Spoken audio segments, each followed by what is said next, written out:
Becky, really good to have you here today with us. The reason that you're meeting with myself and the missions team is because we're looking for you to go to Haiti in the new year. Now, tell us a little bit about your background. We'll talk about Haiti in a few moments, but tell us a little bit about your background, your church, in that sense. That would be really good to hear. My church background, I grew up in the church, in the Assemblies of God in Pt5. I started going to Elam when I came up to Glasgow University in '91. And I've been an Elam pastor for 8 years now, first in West Bromwich and then in Clydebank. And after about 6.5 years, I just felt it was time for a move.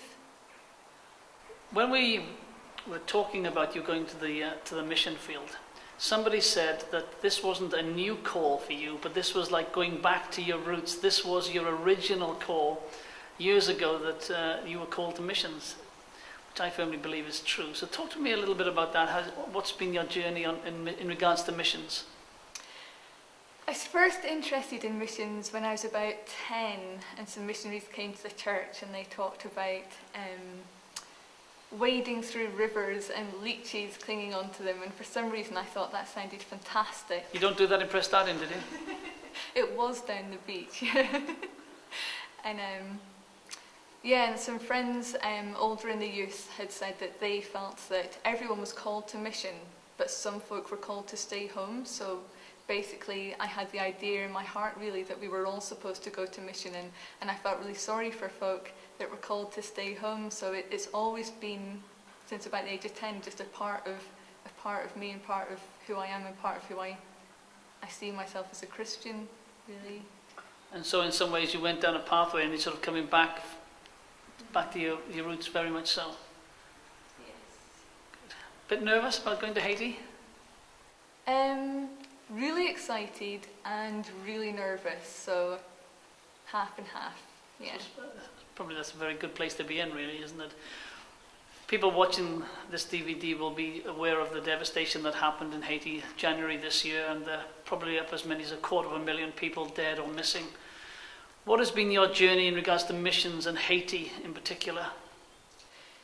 Haiti is one of these countries that it is very exciting because there has been such devastation. You feel that however much I have to give will be valuable. I feel like you couldn't not help by being there. And there's a song we used to sing, and there's a line about, can a nation be changed? And I think, well, a nation was changed in 38 seconds in January.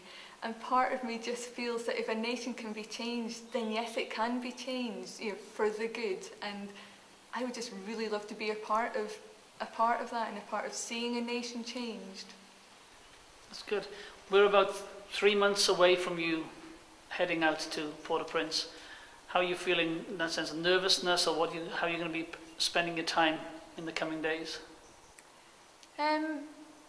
Spending a lot of time just with friends, and a lot of time language learning, which probably won't be very useful, but there you go. Raising support and actually just trying to build myself up to my kind of peak strengths, kind of spiritually, and just preparing to go, really. Now, your mum will be back here in the UK, back here in Pt5, or back in Pt5, I should say.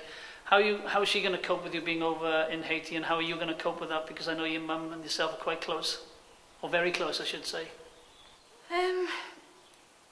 She's really excited for me. She's really excited that I'm going to do something that I feel really passionately about. She's very worried for me.